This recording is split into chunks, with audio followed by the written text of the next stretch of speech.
Hola, ¿qué tal? Un saludo para toda nuestra preciosa y querida audiencia de Radio y Televisión Vida. Nos encanta el volver de nuevo a tener una nueva edición de este programa Raíces del Cristianismo en los primeros siglos, y es una delicia el poder contar con usted y, cómo no, poder contar con nuestro querido pastor Félix González. ¿Cómo está? Bienvenido. Muy bien, querida Pepi. Vamos a seguir aprendiendo, ¿no? Pues espero que sí. Seguro que sí, que aprendiendo lo que hacían aquellos primeros cristianos. Efectivamente, porque lo que hacían tienen también su repercusión en nuestra vida. En nuestra vida, sin duda. Nos inspiran. Ellos, el hombre es siempre el mismo, a fin de cuentas, ¿no? Y responde a sus necesidades por medios más o menos equivalentes, ¿no? Sí. Igual, porque la tecnología nos ha facilitado mucho la vida. Claro. Pero, en fin, los esfuerzos, los fines y los esfuerzos iban encaminados a satisfacer las mismas necesidades, ¿no? Totalmente. A responder a la misma problemática. Por tanto, de ellos podemos aprender mucho. Muy bien, pues hoy vamos a concluir, se puede decir así, de aprender cómo vivieron los fariseos en aquel tiempo. Efectivamente, era un grupo religioso muy grande, constituían casi 45% del Sanedrín, puesto que los otros, el otro grupo dominante, los saduceos, formados por la élite de los sacerdotes, sumos sacerdotes, Sí. y los principales sacerdotes, pues tenían más del 50%, así podían en el Senado, por así decirlo, Ya. o en el Congreso de los Diputados, que era a lo que equivalía el Sanedrín, pues tenían ellos mayoría de votos, con lo cual sus decisiones, sus leyes podían realizarse dada esa mayoría, ¿no? Pero los fariseos de la época de Jesús se contaban que podían existir unos 6.000 fariseos, pero eran muy celosos, tenían mucha influencia social y sobre todo era un grupo de renovación espiritual dentro del judaísmo, ¿eh? Había fariseos muy buenos, ¿no? Aunque en la época de Jesús muchos de ellos se enfrentan de mala manera a Jesús, y Jesús los critica porque detecta en ellos sobre todo una hipocresía más que lamentable y un hambre de poder, ¿no? Que era impropia, ¿no? Entonces, pues los fariseos con todo buscaban llevar y difundir el conocimiento de la Torá o de la ley de Moisés entre el pueblo. Eran maestros. Eran digamos. maestros, exacto, ellos vivían, se aplicaban las enseñanzas de la Torá a sí mismos e intentaban también que el pueblo pudiera tener conocimiento de esta ley para vivir conforme a ella y así ser del agrado de Dios, que esto es lo que buscaban también, ¿no? La Torá era en aquellos momentos lo que hoy sería para nosotros el Pentateuco, los 5 primeros libros de la Biblia. Ajá. Génesis, Éxodo, Levítico, Número y Deuteronomio. Eso es, de ahí parte todo. Ya. De ahí parte absolutamente todo. Y eso sería su ley, Es o su sea, ley, para conducirse exacto, día a la ley día. de Moisés. Existen los judíos, dividían su Biblia pues entre grandes partes, ¿no? La Torá, o ley, los Neviim, son los profetas, Sí. y los Ketubim, que eran los otros escritos. Los escritos sapienciales, como llamamos nosotros, que son Job, Salmos, Proverbios. Eclesiastés, Lamentaciones y demás, ¿no? Entonces, de esta manera nosotros llamamos a nuestro libro sagrado Biblia, que contiene el Antiguo y el Nuevo Testamento. Sí. Los judíos no le llaman Biblia, Claro. ¿no? Ellos le llaman Tanakh. ¿Por qué? Tanakh es un acróstico, Sí. una palabra artificial, se puede decir, formada por las primeras sílabas de estas 3 palabras: Torah, Naví, profeta, y Katab, escrito. Qué bonito. Tanakh, ¿no? Y entonces pues ellos hablan de su Tanakh. Así que cuando vayamos a hablar con un judío no le podemos decir: oye, tu Antiguo Testamento, No, te va a decir: el Antiguo no Testamento vas a de que mi testamento no es antiguo, tu testamento es falso, ¿no? Porque es nuevo, ¿no? El mío es Ya. antiguo, ¿no? Entonces, para ellos tenemos que... Ellos lo siguen llamando así, Tanakh. Tanakh, sí, Tanakh. Hoy se ha impuesto entre ellos el uso del Tanakh, ¿no? Y entonces, pues nosotros tenemos que reconocer ese derecho. Por supuesto. Judío a llamar a su... Además, pues, está muy bien, un acróstico, efectivamente. Pues sí, muy acertado. Torah, Naví o profeta, en plural es Neviim, ¿no? Ya. En singular es Naví. profeta, y Katab, que es escrito, ¿no? Que en plural es Ketubim, ¿no? Ya. Tanakh es la palabra con la cual los judíos hoy pues describen o se refieren a su libro santo, que para nosotros es el Antiguo Testamento, o como algunos ya intentan, intentando pues no herir susceptibilidades o no despertar susceptibilidades dentro del sentimiento judío, le llaman Primer Testamento. Y el Antiguo Testamento es el Antiguo y el nuestro es el Segundo Testamento. Vale. Que no se libra de ser primero y el segundo, porque el segundo viene a sustituir el primero, o el segundo es el cumplimiento del primero. Exacto. Jesús dice, el autor a los Hebreos, dice que Jesús, en comparación con su Padre, cuando le envía a la tierra, quita lo primero para establecer esto último. Quita la ley primera. Entonces Jesús es el cumplimiento de la ley a todos los efectos. Él la cumple y además la remueve como camino de salvación para nosotros. Dentro de la ley están, por ejemplo, los 10 mandamientos, que son inamovibles, porque forman parte o reflejan el carácter santo de Dios.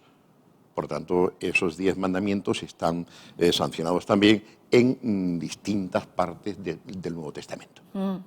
Por tanto, nosotros los aceptamos, pero ya no los aceptamos ni los observamos como un medio para alcanzar la salvación. La salvación la alcanzamos por medio de la fe en la obra de Jesucristo. Y los 10 mandamientos están integrados en los mandamientos, en la ley de Cristo, que Pablo se referirá así a la ley de Cristo, y de esta manera son pues un camino para los salvados, no un camino para la salvación, sino un camino para los salvados. Se dice, y muy bien expresado, que la ley pues es la gramática de la fe. La gramática, ¿para qué sirve la gramática? La gramática pues sirve para enseñarnos a hablar y escribir correctamente un idioma. Entonces, los 10 mandamientos tienen esa función, nos ayudan a vivir del agrado de Dios. Qué bonito esta expresión. Y esta ley, los 10 mandamientos, es el resumen de la ley, la quinta esencia de la ley. La ley tenía, en el Pentateuco, toda la ley, los fariseos la fijaron en 613 mandamientos y prohibiciones. 613. Claro, el problema de los judíos, de los fariseos, era cómo se guarda en la cabeza 613 enseñanzas, los mandamientos, ¿no? Entonces, ellos hacían esfuerzos para reducirlas al mínimo, al objeto de que fuese fácilmente, se pudiese recordar fácilmente y se pudiera, pues, así llevar a la práctica, ¿no? Entonces, el que consigue realmente reducir al máximo es Jesús. Cuando, bueno, ya lo conocían también en su época, ¿no? Pero Jesús habla del primero y del segundo mandamiento. Y dice, en esto lo se resume toda la ley. simplificó Y todo Pablo ahí. sigue también esa línea de pensamiento, amar a Dios y amar al prójimo. Pablo es más, Pablo dice, el que ama a su prójimo ha cumplido la ley. Por tanto, el amor es el cumplimiento de la ley. Déjate guiar por el amor. San Agustín de Hipona dirá unas palabras muy acertadas en este sentido también. Dice, ama y haz lo que quieras.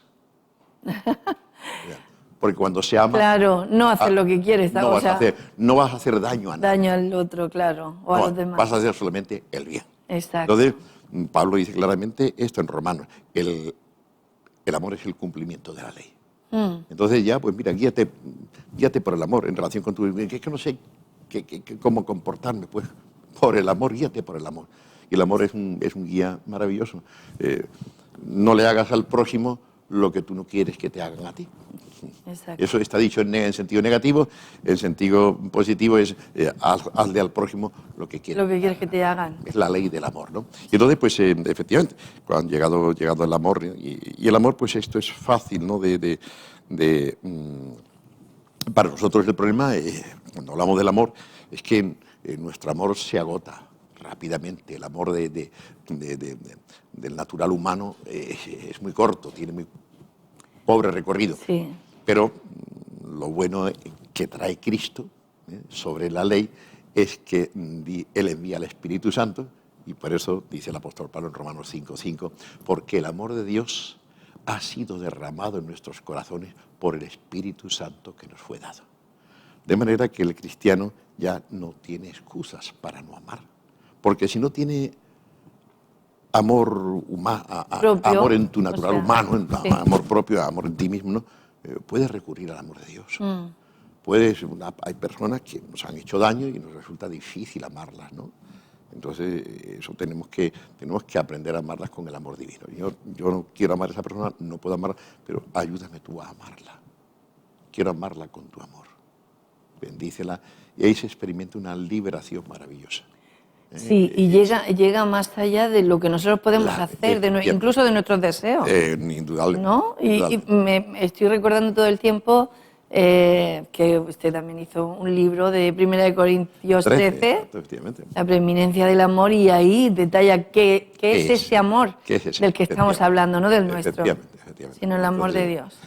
Y como realidad, pues es que no hay fuerza más poderosa que el amor, ¿no? Y no es una ñoñería hablar de amor, ¿no? Por supuesto que no. Es lo que debemos hacer, porque, en fin, se puede enfrentar a las personas de mil maneras distintas, pero si las enfrenta con amor, entonces no te estarás equivocando. Seguro. Y entonces, pues este es el caso, esto es lo que buscaba la ley. Y los fariseos, como hemos dicho, buscaban que el pueblo conociera la ley. Y después, de esta manera, así pudiera llevarla a la práctica. Esto redundaría en adoración a Dios, porque la adoración no solamente consiste en alabar y cantar, sino la adoración es más amplia, una forma de vida. Sí. Una forma de vida. Sí. Entonces, eso es muy, muy interesante y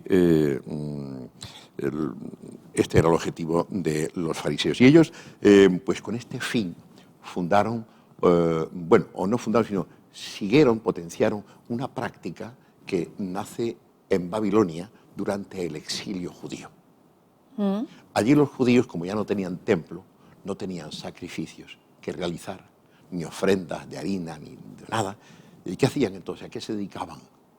Al estudio de las Escrituras.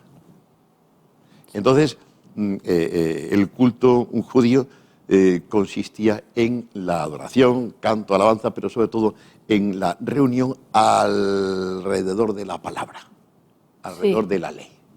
Entonces, ¿cómo sería así en la práctica? Bueno, pues nosotros, pues prácticamente el culto judío se parecía mucho al culto protestante, al culto de los evangélicos, donde la centralidad es la palabra. Sí. La adoración, la alabanza, los cantos, pero el estudio de la palabra. Entonces, en nuestras iglesias pues, existe lo que llamamos el estudio bíblico. ¿Vale? Pues era muy parecido a ese culto sinagogal, el culto de la asamblea, y entonces pues se estudiaba la Biblia, los rabinos exponían, leían las Escrituras y la leían. Todo judío a mayor edad podía leerla, ¿no? Superior a los 13 años, a Jesús le dan las Escrituras en Nazaret, en su pueblo. Él hizo la demanda y entonces le llevaron el libro, él abrió. Cuando cumplió la edad, ¿no? Hoy se ha cumplido esta Escritura delante de vosotros, dijo Jesús en Nazaret, ¿no? Lo dejó boquiabiertos a todos, ¿no? El Espíritu del Señor está sobre mí porque me ha enviado para sanar a los enfermos, a los quebrantados, predicar el año agradable del Señor. Y al decir él, ese es un texto mesiánico, claramente mesiánico, ¿no? Claro. Al decir él que esto se cumplía en ello, pues se sorprendió, ¿esto qué es? Bueno, yo no sé cómo no le echaron de la sinagoga al decir eso. ¿Cómo no le echaron? ¿Le echaron? De hecho, le echaron, lo quisieron matar, no le echaron, quisieron matarlo. Se lo llevaron al precipicio, Nazaret estaba edificada sobre un monte. ¿Pero fue en ese momento que dijo eso? ¿O? Sí, ya ahí hubo un enfrentamiento, porque Jesús lo retó por la dureza del corazón de ellos, no le creían. Hombre, hacía muy poquitos meses que él se había ido de Nazaret, y allí había estado como el carpintero, más bien quizá como el constructor, ¿no? el que hacía, era un maestro de obras. Sí. Más que carpintero, como se traduce el término en nuestra Biblia, era un maestro de obras. Ya. Porque la madera no había mucha, en Galilea de aquella época. Entonces no se podía trabajar mucho la madera. Se trabajaba, pues sí, la madera que servía para edificar casas y demás, ¿no? Pero claro, los muebles de lujo seguro que eran no. muy poquitos, ¿no? Y entonces, claro, cuando él enseña, viene con esa... Hoy se ha cumplido la escritura de nosotros. Es un texto mesiánico, está diciendo, pero sí Está diciendo blasfemia. hasta hace 3 o 4 meses estuvo aquí con nosotros o algo más y nunca dio señales especiales de nada. Sí, una buena persona, un buen hombre. Pero estas pretensiones, este está loco. ¿Quién es este? Se levantarían los fariseos ahí. Bueno, sí, normalmente había fariseos en la sinagoga, pero sobre todo eran los habitantes de su propio pueblo. Ya. Y que seguramente algún fariseo habría por ahí, ¿no? Pero eran en este caso Sus convecinos. sus propios Sí. familiares, incluso, porque se calcula que Nazaret en esa época podría tener entre 200 y 400 habitantes, no más. Ya. No más, ¿no? Si tuviera 300 habitantes, pues imagínate, 7, él tiene, sí, se registra en la isla como mínimo 5 hermanos, ¿no? Entre hermanos y hermanas, seguramente todos ellos casados, la mayoría de ellos casados, habrían por ahí muchas relaciones familiares muy intensas, muy amplias. Eso significa que entre los 300, pues seguramente que tenía contacto con 80 de alguna forma, seguro. Cuñado, primo, amigo, le conocían todos, ¿no? Pero aún así tuvieron esta dureza de corazón, pero sí reconocían que de dónde tiene esta sabiduría. ¿Cómo es posible que sepa tanto? Y esto lo ha aprendido en los 3 o 4 meses que hace que se fue de aquí de entre nosotros. Conocían a su padre y a su madre y a sus hermanas. No están sus hermanos con nosotros aquí todos. ¿De dónde tiene estas cosas? Dice Jesús que no, dice los evangelios que no pudo hacer Jesús muchos milagros allí por causa de la dureza de ellos, pero sí que sanó a algunos de los enfermos, ¿no? De ahí nació que nadie es profeta en su tierra. Exacto. Entonces, fíjate bien, intentando cumplir la ley de Dios, la niegan a la vez, al no dar la bienvenida al Mesías que anunciaba esa misma ley. Y esta es la tragedia de los fariseos, esta es la tragedia de algunas formas de leer la Biblia. Sí. Y que tenemos que pedirle a Dios que cuando leamos la Biblia seamos capaces de entenderla, ¿no? Y que, sobre todo, si estos rechazan a Jesús, estos que estaban en lo que nosotros podíamos llamar la iglesia, estaban en la iglesia y estaban leyendo la palabra de Dios. Y no le reconocieron. Estaban dando culto a Dios en un estudio bíblico y, sin embargo, no conocen al Dios encarnado que se presenta entre ellos. No lo saben interpretar. Y entonces, al no saber interpretar lo que está haciendo Jesús y lo que está diciendo Jesús, resulta de que deciden despeñarlo por el precipicio, o sea, matarlo. Pues no es de extrañar que entre los cristianos pues hoy ocurra también esas cosas. Iba a hacerle esa pregunta, pastor. Si viniera por aquí Jesús y en esas mismas condiciones, ¿le creeríamos nosotros? Pues difícilmente le íbamos a creer porque, aunque hoy tenemos un mejor conocimiento de él, seguramente que él nos iba a sorprender en nuestra interpretación de muchas cosas de las Escrituras. Porque ese fue el gran problema, que no lo tuvieron solamente estos paisanos suyos, estaba explicado, pero un Juan el Bautista, que cuando lo ve la primera vez, el Espíritu le dice, este es, acércatelo. Qué cosa, ¿no? Y entonces Juan el Bautista, cuando está en la cárcel, le envía un par de discípulos suyos para que le pregunten, ¿eres tú el que había de venir o esperaremos? ¿Por qué dudaría Juan? Porque el Espíritu se lo reveló cuando lo vio. Efectivamente. Y él, tiempo después, muchos meses después, duda. ¿Por qué duda? Somos así los hombres, ¿no? Hay una razón poderosa. Y la razón es que él se había hecho su teología acerca del Mesías y de cómo iba a obrar el Mesías, y cuando viene el Mesías, que es Jesús, él lo reconoce, pero resulta de que no está obrando como él piensa que tenía que obrar. Y eso es lo que lo confunde. Eso es lo que lo confunde. Entonces, nosotros, en fin, ¿qué diría Jesús hoy a los homosexuales? ¿Qué diría Jesús hoy a esas personas que tienen sus problemas? Madre mía. Pues seguramente nos sorprendería, ¿no? Seguramente que nos sorprendería. Y nosotros lo tenemos tan sumamente claro, Claro, sí. que los echamos, Sí. los picamos, ¿no? Y los picaría Jesús. El silencio bíblico a veces es muy elocuente también. Sí. Y entonces seguramente Jesús venía rompiendo moldes. Sí. Él rompía moldes con su... Aquí estaban los fariseos que se lavaban las manos continuamente un montón de veces antes de comer y lavaban las vasijas, todas las cosas, ¿no? De una manera simbólica, ¿no? Y sin embargo, sus discípulos cogían las espigas, las frotaban con las manos y a comer. Y comían. Y los fariseos, discípulos de los fariseos, se acercan y le dicen, oye, ¿esto qué es? ¿Cómo tus discípulos no reprendan a tus discípulos que están comiendo sin lavarse las manos? Y Jesús le dice, hipócritas,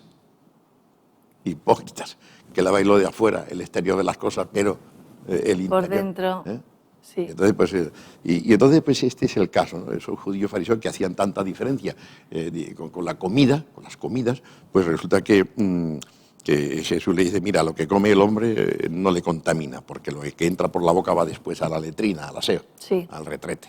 Ya de claro era Jesús, ¿no? Una lógica contundente, Muy claro. ¿no? Pero lo que sale de la boca es lo que contamina al hombre. Sus malas palabras, sus malos pensamientos, los robos, los hurtos, todo eso sale del corazón. Y entonces Jesús rompía moldes. Y por eso un hombre de la talla espiritual de Juan el Bautista finalmente tuvo sus problemas con él. Sí. Su propia madre. Sí. Ella sabía quién era y María estaba Y cuando le habló el ángel y sabía Exacto, quién era. Y sus hermanos no creían en él. Sí. Y además pensaba que estaba loco. Cuando hablaba y exponía las escrituras, con esa contundencia, con esa elocuencia, con esa rotundidad, resulta que los hermanos interpretan que estaba loco y van a llevárselo a su casa. Ahí están tus hermanos y tu madre y tus hermanos. ¿Quién es mi padre y mis hermanos? Mi madre y mis hermanos es aquel que oye la palabra de Dios y la guardia. Ese es mi madre, mi padre, mi hermano y mi hermana. Sí. Jesús se descuelga ahí de su familia según el sentir de aquella época, ¿no? Entonces eso es muy, muy significativo, ¿no? Sí, qué bueno. Y entonces él rompía normas, por eso resultaba difícil aceptarle tal como era, y hasta, como decimos, un hombre de la talla espiritual de Juan el Bautista tuvo sus problemas con él. ¿Y qué le dice Jesús? Le dice, decida Juan que sí, que yo soy. Eso lo podía haber dicho cualquiera, porque Jesús ya advirtió de que vendrían muchos Cristos.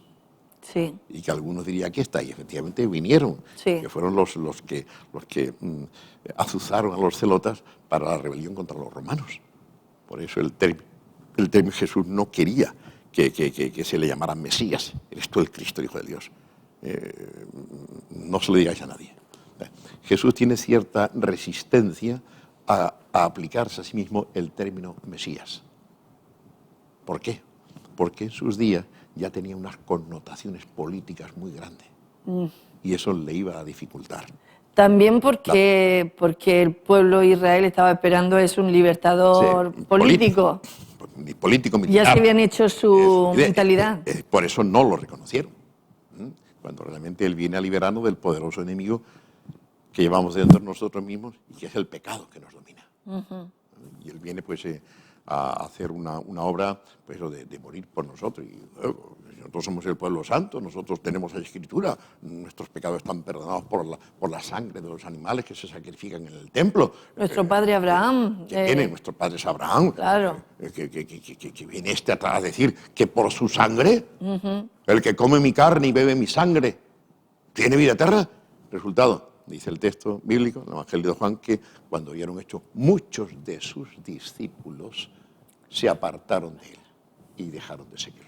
Discípulos. O sea, hombres y mujeres que sí, que efectivamente habían visto algo en él. Yeah. Y después de un tiempo, cuando van escuchando estas palabras que ya son más profundas, que están hablando no es que lo entendieran en sentido literal, sino que ya Jesús establecía, esas palabras estaban hablando de la identificación con Él, con su persona y con su obra. Y esa identificación le parecía excesiva a mucha gente, discípulos suyos, ¿vale?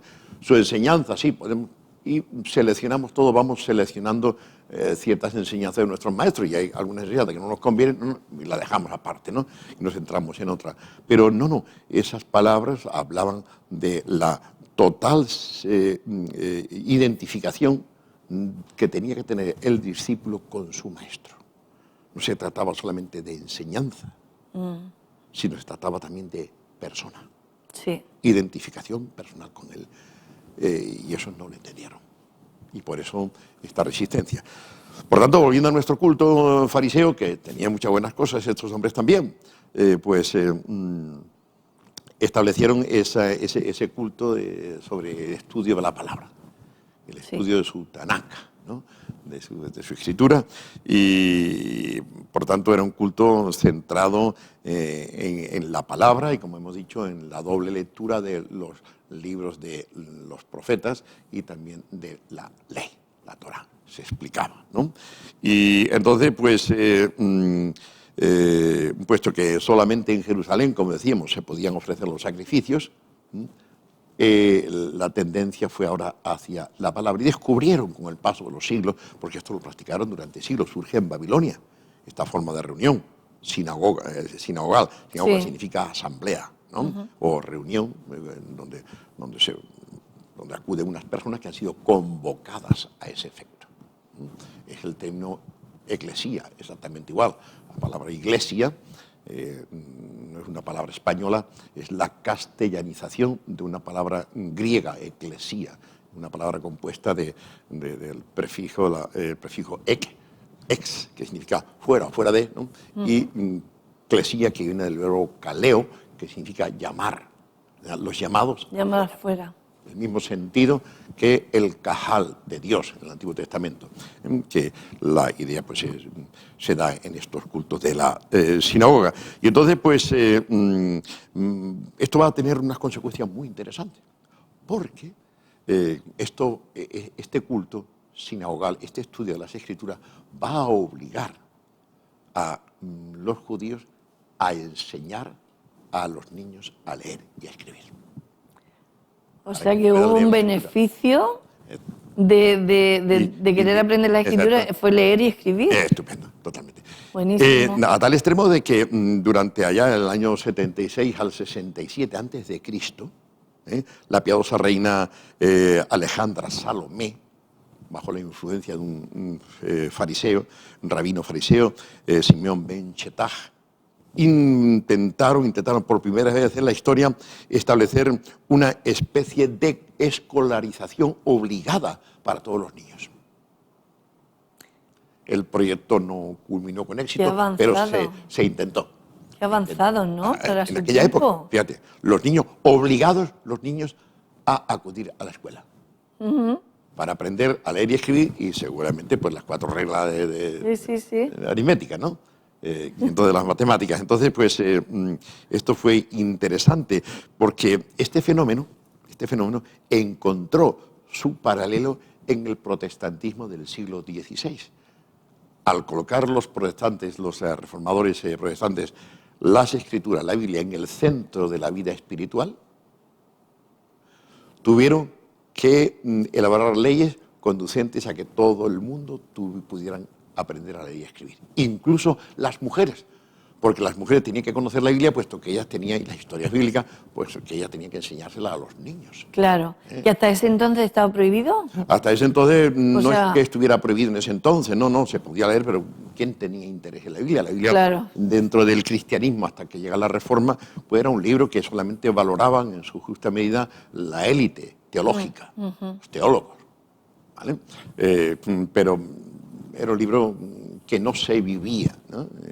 Entonces había mucha ignorancia y el estudio de las Escrituras había caído en desuso, aunque sí había habido buenos teólogos también, pero para una élite. Sí. Lo curioso del protestantismo es que ya la Biblia no será el libro para una élite, sino para el pueblo. Qué bueno. El libro del pueblo. Y para eso el pueblo tenía que aprender a leer y a escribir. Otro beneficio. Por eso obligaron a los niños, jovencitos, que asistían a los pastores luteranos y reformados en el oficio dominical, en la liturgia, les obligaron a leer, a aprender a leer. Aprender a leer para ese efecto. Para que Claro. pudieran leer los libros, ¿no? Sagrados que en los famosos cultos luteranos, ¿no? Pero hay que notar que antes de que aprendiesen a leer tenían que creer todo lo que les dijeran esa élite o la interpretación de esa élite Sí, para el pueblo. Exacto, sí, pero lo que ocurre es que cuando uno empieza a leer la Biblia y uno ama la Escritura, pues la Escritura te habla, te va hablando, ¿no? Y entonces la Escritura te va conduciendo a la verdad. Tuve una conversación la semana pasada con un señor, había sido durante 27 años testigo de Jehová, un líder entre ellos. Sí. Ahora es pastor evangélico, bautista, en Málaga, en un pueblo de Málaga, ¿no? Están fundando una iglesia ahí en un barrio de Málaga, y le pregunté, bueno, ¿y tú cómo te convertiste? ¿Fue las discusiones con evangélicos? ¿Fue la lectura de libros? Y dice, no. Sí, yo fue por lo mismo que yo predicaba. Sí. Y la lectura bíblica que yo tenía sobre lo que predicaba, empecé a razonar, a pensar y a ver ciertas incoherencias y continué profundizando y así llegué al conocimiento de la verdad, ¿no? O sea, él solo con la palabra. Efectivamente, el inicio fue él, la palabra, su Biblia y lo mismo que predicaba. ¿Cómo digo yo esto? Entonces pensaba y pensaba, ¿no? Y eso es maravilloso, ¿no? Sí. Que el ser humano tiene esa libertad y, en fin, y si es honesto, pues muchos encontrarán la verdad por la gracia de Dios, que es el que nos ilumina y nos lleva a esto. Por tanto, esa lectura popular de la Biblia generó mucho bien en el mundo y contribuyó a que en el mundo protestante se desarrollaran las ciencias mucho más avanzadas que en el mundo católico, ¿no? El porcentaje de personas que sabían leer y escribir por leer la Biblia diariamente, ¿no? Que era lo que se solía hacer, la lectura diaria de la Biblia, pues era mucho más elevado que en la parte católica. Mientras que los católicos no se interesaron por enseñar al pueblo a leer, se dedicaron a enseñarle la Biblia en pinturas. A través del arte. En el mundo católico fue la pintura, los cuadros, fue lo que se desarrolló mucho, sí. Más que en el mundo protestante, sí. Donde la pintura pues no tiene ese desarrollo. Mientras que en el mundo protestante lo que se desarrolló fue la lectura, la escritura y la música. Me encanta. Exacto, puesto que la música la música exalta, arrebata, entusiasma o puede entristecer también las músicas, ¿no? O ciertas canciones, pues la música en el mundo protestante adquirió unos niveles que no se dieron en el mundo católico. Mientras que en el mundo católico la escultura y la pintura sí se desarrollaron más, ¿no? Y en el protestantismo fueron las ciencias, las letras, ¿no? Y la música, lo que más se desarrolló debido a la influencia teológica, debido a la influencia de la Biblia. Claro. Así que, y esto ocurrió y esto pues esto fue pues, muy interesante. Así que los fariseos eran extremos observantes de las leyes sobre los alimentos, los lavamientos rituales y así como de la práctica de los diezmos.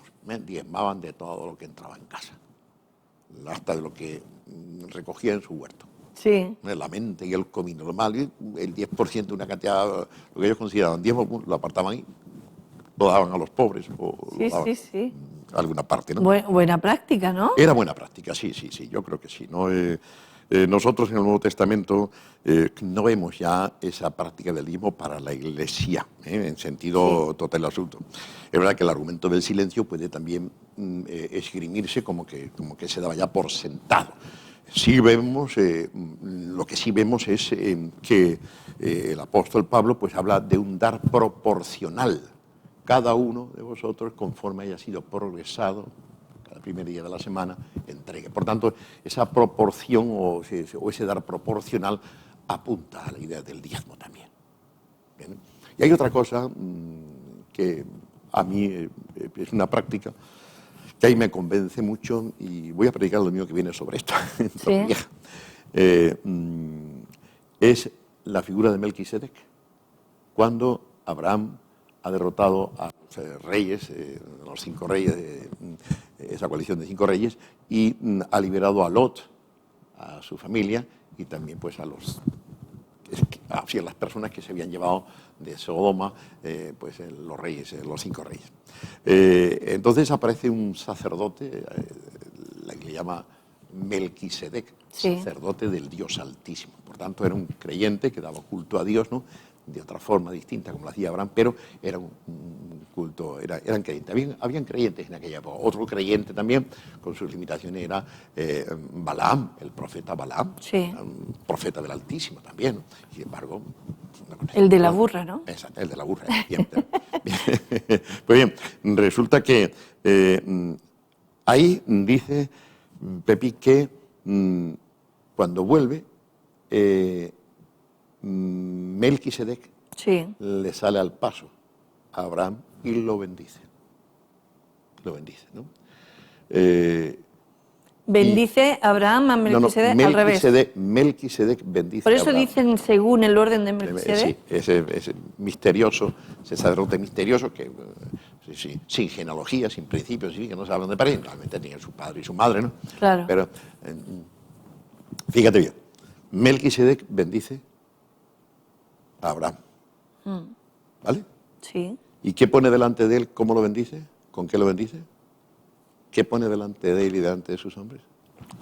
Pan y vino, Sí. ¿vale? ¿Qué ¿Qué quiere? hace Abraham en relación con Melquisedec? No sé. Le da el diezmo de todo. Así. Le da el diezmo.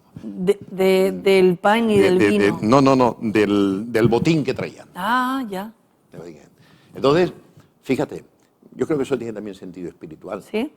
Hebreos, como tú haces referencia a ese Melquisedec, eres sacerdote para siempre, se dice de Jesús según el orden de Melquisedec, ¿no? Sí. Entonces, si Jesús es nuestro Melquisedec, o un sacerdote que Dios nos ha dado, según el orden de Melquisedec, y este Melquisedec puso delante de Abraham pan y vino, y en respuesta a eso Abraham le dio el diezmo. Si Jesús, nuestro Melquisedec, cuando estamos en el culto y celebramos la Santa Cena, ¿qué pone Jesús delante de nosotros? El pan y el vino. El pan y el vino. Sí. Si nuestro Melquisedec nos sale al paso con pan y vino, ¿por qué tenemos que negarle nosotros el diezmo? Claro. A nuestro Melquisedec. El diezmo ahí era anterior a la ley. El diezmo, algunos dicen el diezmo se da, es propio de la ley. No, el diezmo era también anterior a la ley. Es verdad que en la ley se establecen unos diezmos en relación con la vida religiosa, vida espiritual del pueblo, porque había que sostener a la clase sacerdotal. Recuerda que en la Biblia, cuando se divide la tierra de Israel, no hay herencia para los sacerdotes, para la tribu de Leví. Solamente se le dan 7 ciudades para que ellos vivan en ella y administren justicia. Sí. ¿Vale? Entonces, y se dice que en lugar de tierra, tierra como herencia, que se le había dado a las otras tribus, los de la tribu de Aarón recibirán solamente los diezmos. ¿Vale? Lamentablemente Israel no fue fiel en esto de los diezmos, los sacerdotes no recibían su sustento y en consecuencia tuvieron que abandonar ese trabajo sacerdotal y dedicarse a trabajar de albañiles, de lo que fuera, de agricultores, de campesinos, otros emigrarían fuera del país porque no era posible vivir si el pueblo tampoco correspondía con su Claro. cuerpo, ¿no? Entonces, este es el caso. Nosotros como cristianos tenemos también hoy la obligación de llevar adelante la obra de Dios. Claro que sí. ¿Cómo la vamos a llevar adelante, no? Con el goteo miserable del grifo que está cerrado y va a caer una gotita, No. o con la generosidad que emana de un corazón redimido por Jesús. Este es el caso nuestro, ¿no? Por tanto, yo desde siempre he dado el diezmo, desde mi conversión a los 18 años, ¿no? Y me mantengo en ello. Y a mis hijos lo inculco el diezmo. Claro que sí. Y creo que es un tremendo privilegio, porque a fin de cuentas después, a fin de mes nos queda el mismo dinero. Lo mismo. Es más, cuando damos el diezmo, pues hacemos cuenta, calculamos y nos va mejor, porque también Dios bendice. Dios lo bendice. Dios bendice también, profeta. Aparte, yo creo que el diezmo no nos corresponde a nosotros, sino le pertenece a Él. Sí, yo sostengo también esa idea. Y entonces, pues, Las ofrendas son de nuestro corazón, exacto. lo que nace de ahí, pero el diezmo, yo pienso que... Yo lo sostengo, no tenemos que pagar el impuesto al templo, pero tenemos que pagar la luz. Claro. De estos estudios, tenemos que pagar pues, el alquiler de estos locales o comprar locales. Y eso cómo se sostiene, cómo vamos a hacer esto. Pues vamos a repetir la historia de Israel, que fue un fracaso rotundo. Fue un fracaso y lo pasaron mal, porque faltó el sacerdocio, faltó la palabra y lo pasaron mal. Faltó la palabra, efectivamente. Faltó, se cargaron el sacerdocio. Sí. Y los raros no comían, ni tenían familia. Pues, claro. Hay que comer de algo. ¿Qué iban a hacer? Claro, así es. Entonces, cuando lo que Dios había dispuesto era que esos sacerdotes, la tribu de los sacerdotes, fuera sostenida por el diezmo. Se pudieron levantar escuelas, se podrían haber levantado pues, seminarios teológicos, facultades de teología, diríamos hoy, y el pueblo podría haber sido instruido en la palabra como lamentablemente no lo fue. No lo fue. Y se desembocó en la terrible situación que se describe en el libro de los jueces, los capítulos 21, 22 y 23 del libro de jueces, una situación realmente desastrosa, cuando el trágico protagonista que sufre el crimen que cometen los pobladores de aquella aldea judía, israelí, era un levita. Sí. Un levita, fíjate el detalle, ¿no? Violan a la mujer del levita durante toda la noche y cuando le dan pues, al día, la mujer llega a la casa, se arrastra y ya sin fuerza y muere sobre el umbral de la casa que estaban hospedando al levita. Fíjate, el pueblo lo que hace con la mujer de un levita, o sea, de un sacerdote. Terrible. Terrible, ¿no? Entonces vemos ahí el fracaso total del pueblo de Israel. Los cristianos podemos fracasar también si no somos responsables de lo económico. Y ese fracaso, pues, eso produjo una guerra civil en Israel, que estuvieron a punto de exterminar a la tribu de Benjamín. Quedaron solamente 600 hombres en pie y ninguna mujer. Entonces, aprendamos de la historia y seamos generosos, responsablemente generosos, ¿no? Porque nos irá mucho mejor.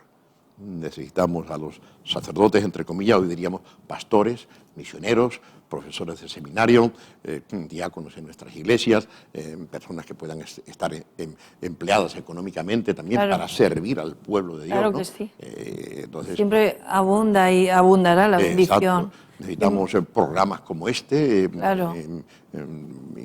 medios como este, que prediquen el Evangelio, porque tenemos que predicar el Evangelio. Esto es un excelente medio, pero esto cuesta dinero. Claro. ¿Cómo vamos a sostener esto? Aunque milagrosamente el Señor lo mantiene con lo mínimo. Con lo mínimo, Pero sí. Pero tenemos que llamar también a esa responsabilidad del pueblo. Para decir, oye, que yo tengo la responsabilidad mira, Radio Televisión Vida Murcia no recibe ofrendas y ayuda, pues resulta de que hay que cerrar esto.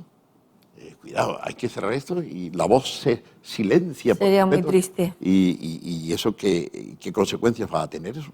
¿Es positivo silenciar voces que están llevando el Evangelio a través de unos medios tan excelentes como estos? Radio y televisión. Y después sus aplicaciones en YouTube, en Facebook y en todas esas redes sociales. Y Sí. hay gente que, como te he dicho, me han llamado desde Virginia, en los Estados Unidos, pidiendo un libro, otros desde Lérida o de Gerona, en España. Claro. Ya, gente que me ha llamado de aquí cerca.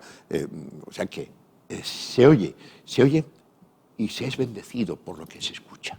Sí.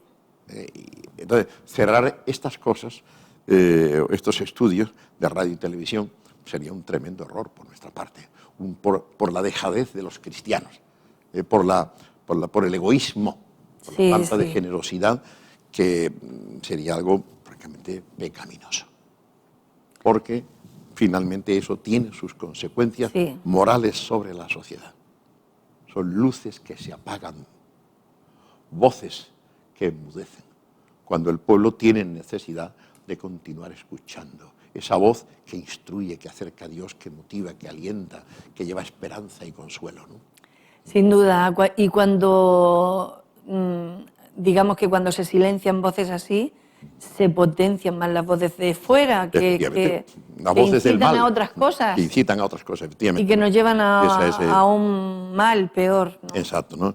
Sí. Pues, querida Pepi, yo no sé cómo Yo creo vamos. que ya estamos en el tiempo. Estamos ya en tiempo. Sí, Bueno, pues estamos ya en lo tiempo último, para concluir con los fariseos. de decir que tras la derrota, la estrepitosa derrota de Israel frente a los romanos en el año 70, la primera, y en los años 132 a 135, la segunda, los fariseos atemperaron bastante y casi silenciaron, podría decirse, sus esperanzas mesiánicas.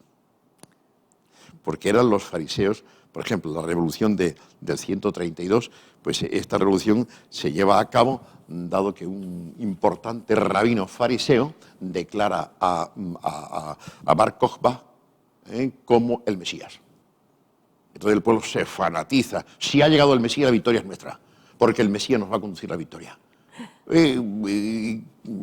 Iban a pecho descubierto a las batallas contra los romanos. Y claro, eso era mentira. Claro. Era mentira. Y entonces, después de estas tristes experiencias, casi silencian durante muchos años las ideas mesiánicas, porque si los saduceos, a los que nos hemos referido, no esperaban ningún Mesías, no creían en el Mesías, ni en vida futura, nada más que esta la tierra, los fariseos creían en un Mesías.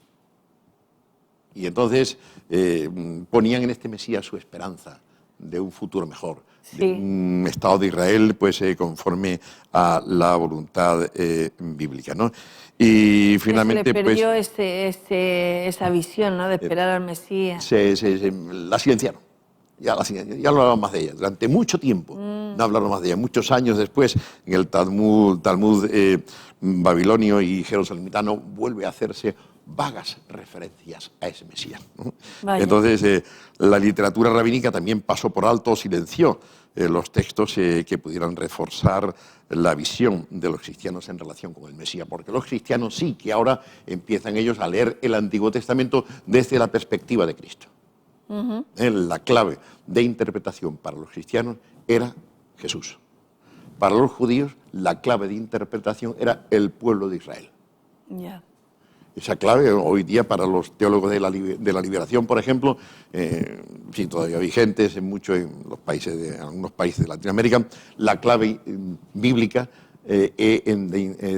para entender la Escritura son los pobres. El término pobre es la clave. Ahí donde aparecen los pobres y son ayudados los pobres, allí está Dios. Donde los pobres son maltratados, eso se denuncia, sí. Ahí está la injusticia, el diablo, ¿no? Entonces para los fariseos y los judíos era el pueblo de Israel. Hoy día continúa siendo la clave hermenéutica para la interpretación de su Tanakh es el pueblo de Israel. Estando yo hablando en Israel, de una de mis visitas, pues resulta que hablamos del Mesías, de la segunda venida del Señor, el segundo templo, y me decía la señora, nuestra guía, con cierto... ¿Israel qué? ¿Dónde está Israel en esa visión? Y entonces los judíos... Buena pregunta. Los judíos sostienen, están muy enfadados, ¿no? Y tienen su razón, porque resulta de que los cristianos creo que nos hemos equivocado mucho cuando en la lectura del Antiguo Testamento sustituimos a Israel por la Iglesia. Claro. Esa teoría de la sustitución ha hecho mucho daño, porque resulta que se le niega a Israel su razón de ser. Ya. Y cuando a alguna persona se le niega su razón de ser, y Romanos 9, 10 y 11 nos dice que Dios tiene todavía un proyecto con ese pueblo de Israel. Totalmente. De hecho, tomamos como personal el orar por Israel. Efectivamente. Como lo dice la palabra de Dios. Así debe de ser, ¿no? Y por tanto, pues nada, los fariseos, pues sí, esperaban a un Mesías y entonces, pues, en fin, ellos fueron los responsables también de allá en los años 80 y tanto, 81, 98. Fueron en un concilio, una especie de concilio menor en Jamnia, fueron los que declararon que los cristianos no formaban parte del pueblo de Dios. Vaya. Los fariseos, que también se equivocaron en eso, Sí. pero muchos de los fariseos se convirtieron a Jesús también, nos dice los apóstoles. En Hechos capítulo 15, el